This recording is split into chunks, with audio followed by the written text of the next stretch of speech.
त्यांचे विचार हे मानवतावादी व माणुसकीचे विचार होते।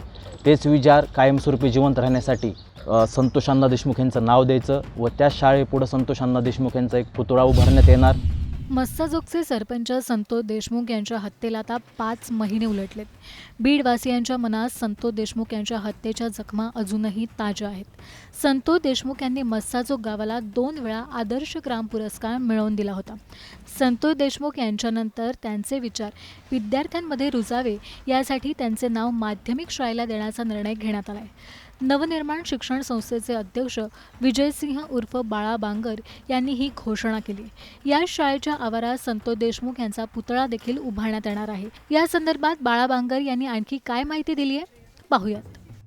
प्रथम तर स्वर्गवासी संतोष अण्णा देशमुख यांना भावपूर्ण श्रद्धांजली अर्पण करतो आणि जो आम्ही निर्णय घेतलेला आहे आणि जो संकल्प आम्ही केलेला आहे त्याच्या मागचा हेतू असा आहे की संतोष अण्णा देशमुख हे मानवतावादी होते। त्यांचे विचार हे तळागाळापर्यंत पोहोचण्याकरता आणि ते आज आपल्यासोबत देहानी नसले, शरीराने आपल्यात नसले तरी त्यांचे विचार हे आपल्या सदैवत असणार आहेत व त्यांचे विचार हे मानवतावादी व माणुसकीचे विचार होते।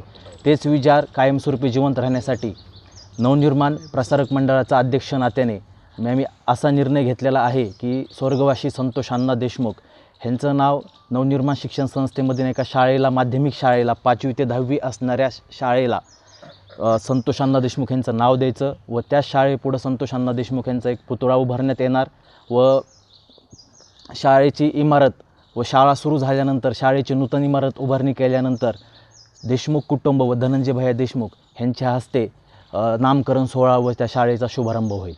आणि काय मेसेज द्यायचा आहे यामधून? त्यामधून मॅसेज असा आहे की तुम्ही पाहिलं असाल की स्वर्गवासी संतोष अण्णा देशमुख यांची निर्गुण हत्या झाली। ही हत्या झाल्यानंतर आज आपल्यात संतोष अण्णा देशमुख नाही आहेत। त्यांच्या मारेकऱ्यांना कडकडीत सजा झाली पाहिजे, कठोर शिक्षा झाली पाहिजे, त्यांना फाशी झाली पाहिजे।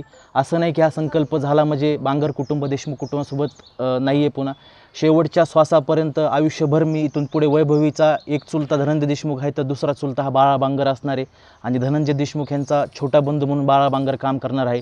आज सकाळीच माझ्या मातोश्री आई सत्यमाताई बांगर यांच्याशी धनंजय भैया देशमुख यांनी फोनवर संपर्क साधला, बोलले, त्यांना एकमेकांना खूप आधार दिला। तसंच बांगर व देशमुख कुटुंबाच्या पुढे सोबत राहणार आहे आणि त्याच्यात सामाजिक संदेश साहजिक आहे।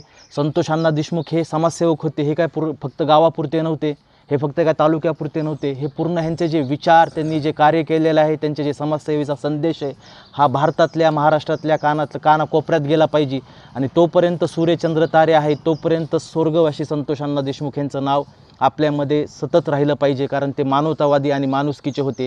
म्हणूनच आम्ही निर्णय घेतलेला आहे की नवनिर्माण शिक्षक प्रसारक मंडळामधील एका माध्यमिक शाळेला स्वर्गवासी संतोष अण्णा देशमुख यांचं नाव देण्यात येणार आणि तिथेच शाळेसमोर स्वर्गवासी संतोष अण्णा देशमुख यांचा पुतळा उभारण्यात येणार।